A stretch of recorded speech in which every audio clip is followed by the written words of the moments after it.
یہ اگر 24 گھنٹے سال کے بعد میرے گھر میں چلانا رہتا ہے نا اور لائٹنگ کرتا ہوں تو اس کی صرف ایک ہی وجہ ہوتی ہے کہ خوشی ہے آمینہ کے لال کے تشریف لانے کی. حضور میں تو محبت رسول پہ کرتا ہوں, میں تو حضور کے پیاروں میں ہم سارا سال تو بتیاں بجاتے رہتے ہیں اور ہم کہتے ہیں کہ بل بڑا آتا ہے, بچوں کو بھی بتاتے ہیں, لیکن اگر سال میں ایک بار چراغاں کرتے ہیں جس کے پیچھے صرف ایک بات ہوتی ہے کہ ہمیں حضور کی آمد کی خوشی ہوتی ہے. اور محبت رسول پہ بیچارہ بلب جلا کے چراغاں کر کے بیٹھا تھا اور ہم نے اس کو اسلام سے خارج کر دیا. اتنا آسان نہیں, لیکن اگلی بات ضرور کہوں گا, یہ گمگمے, یہ روشنیاں, یہ چراغاں, یہ پھول, یہ کلیاں, یہ مٹھائیاں, یہ سب باعث برکت ضرور ہیں, لیکن یاد رکھیے گا جوانوں, یہ آغاز سفر ہے, یہ منزل نہیں ہے.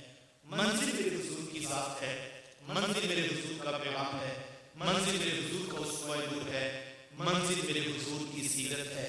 آئیے منزل کا سفر کیجئے, بازمین قلب بارگاہ ربوبیت میں دعا ہے. اللہ تعالیٰ مجھے آپ کو توفیق عطا نصیب فرمائے. وآخر دعوانا